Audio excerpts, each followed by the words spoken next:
ನಮಸ್ಕಾರ ಪ್ರಿಯ ವೀಕ್ಷಕರೇ. ಉತ್ತರ ಕನ್ನಡ ಜಿಲ್ಲೆಯ ತೊರಕೆ ಸೇರಿ ಉತ್ತರ ಕನ್ನಡದ 4 ಪ್ರದೇಶಗಳು ಅತಿ ಅಪಾಯಕಾರಿ. ಇದು ಸಮೀಕ್ಷೆಯ ವರದಿಯಾಗಿದೆ. ಹಾಗಾದರೆ ಯಾಕೆ ಅಪಾಯಕಾರಿ ಅನ್ನೋದನ್ನ ತಿಳ್ಕೊಳ್ಳೋಣ.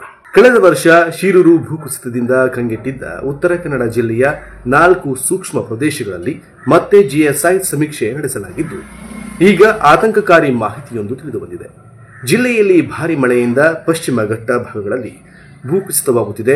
ಇದರ ಬೆನ್ನಲ್ಲೇ ಜಿಯೋಲಾಜಿಕಲ್ ಸರ್ವೆ ಆಫ್ ಇಂಡಿಯಾ ಇದೀಗ ಮತ್ತೊಂದು ವರದಿಯನ್ನು ನೀಡಿದ್ದು, ಜಿಲ್ಲೆಯ 4 ಸ್ಥಳಗಳಲ್ಲಿ ಯಾವಾಗ ಬೇಕಾದರೂ ಗುಡ್ಡ ಕುಸಿಯಬಹುದು ಎಂಬ ಎಚ್ಚರಿಕೆಯನ್ನು ನೀಡಿದೆ. ಹಾಗಾದ್ರೆ ಇದರ ಬಗ್ಗೆ ಸಂಕ್ಷಿಪ್ತ ವರದಿಯನ್ನ ನೀಡ್ತೀವಿ ನೋಡಿ.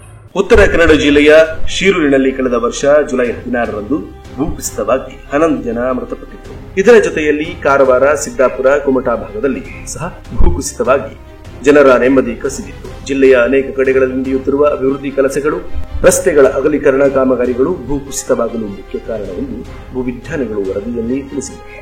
ಇದುವರೆಗೂ ಒಟ್ಟು 35 ಬಾರಿ ಜಿಲ್ಲೆಯಲ್ಲಿ ಸರ್ವೆ ಮಾಡಲಾಗಿದ್ದು, ಜಿಲ್ಲೆಯ 439 ಭೂಭಾಗಗಳನ್ನು ಕುಸಿತದ ಸಾಧ್ಯ ಇರುವ ಪ್ರದೇಶಗಳು ಎಂದು ವರದಿ ಸಲ್ಲಿಸಿತು. 2025ರ ಏಪ್ರಿಲ್ ತಿಂಗಳಲ್ಲಿ ತಜ್ಞರು ಜಿಲ್ಲೆಯ ಭೂಭಾಗದಲ್ಲಿ ಅಧ್ಯಯನ ನಡೆಸಿ ಹೆದ್ದಾರಿಯ 19 ಸ್ಥಳಗಳು ಅತಿ ಸೂಕ್ಷ್ಮವೆಂದು ವರದಿ ನೀಡಿದ್ದಾರೆ. ಇದೀಗ ಹೆದ್ದಾರಿ ಭಾಗದ 4 ಸ್ಥಳಗಳು ಅತಿ ಅಪಾಯಕಾರಿಯಾಗಿದ್ದು, ಸುರಕ್ಷಿತವಾದ ವಸತಿ ಇರುವ ಭಾಗದಲ್ಲಿ ಜನರನ್ನ ಸ್ಥಳಾಂತರಿಸುವಂತೆ ಸೂಚಿಸಿದೆ.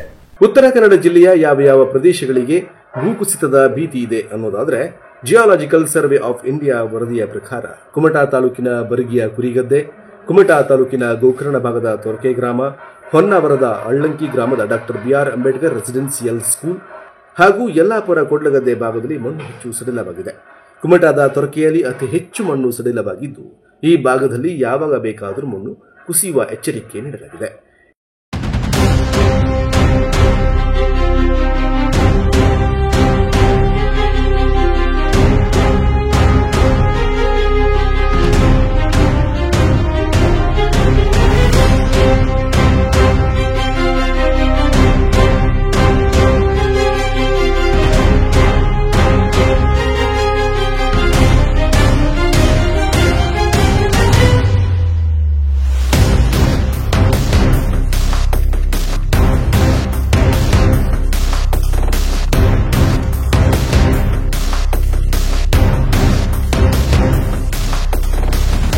ಇದೇ ಸಂದರ್ಭದಲ್ಲಿ ಅರಣ್ಯ ಇಲಾಖೆ ಸಚಿವ ಈಶ್ವರ್ ಖಂಡ್ರೆ ಸಹ ಇದೀಗ ಪಶ್ಚಿಮ ಘಟ್ಟ ಭಾಗದ ಧಾರಣ ಸಾಮರ್ಥ್ಯದ ಅಧ್ಯಯನ ನಡೆಸಿ ವರದಿ ಸಲ್ಲಿಸಲು ಸೂಚಿಸಿದ್ದು 3 ತಿಂಗಳ ಗಡುವನ್ನು ನೀಡಿದ್ದಾರೆ.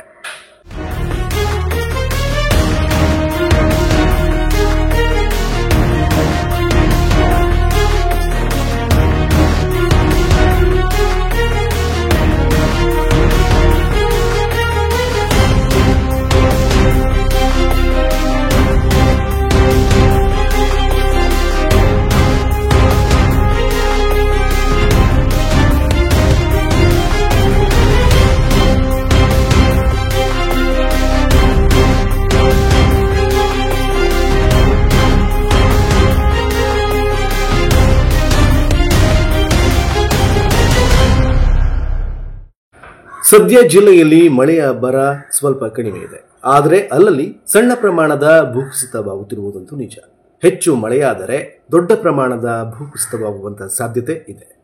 ಇದೀಗ ಜಿಯೋಲಾಜಿಕಲ್ ಸರ್ವೆ ಆಫ್ ಇಂಡಿಯಾದ ವರದಿಯಿಂದ ಜಿಲ್ಲಾಡಳಿತ ಇನ್ನಷ್ಟು ಮುನ್ನೆಚ್ಚರಿಕೆ ಕ್ರಮ ಕೈಗೊಳ್ಳಲು ಮುಂದಾಗಿದೆ. ವಿಡಿಯೋವನ್ನು ಸಂಪೂರ್ಣವಾಗಿ ನೋಡಿದ ಮೇಲೆ ಲೈಕ್ ಮಾಡಿ, ಸಬ್ಸ್ಕ್ರೈಬ್ ಮಾಡಿ ಹಾಗೂ ಶೇರ್ ಮಾಡಿ.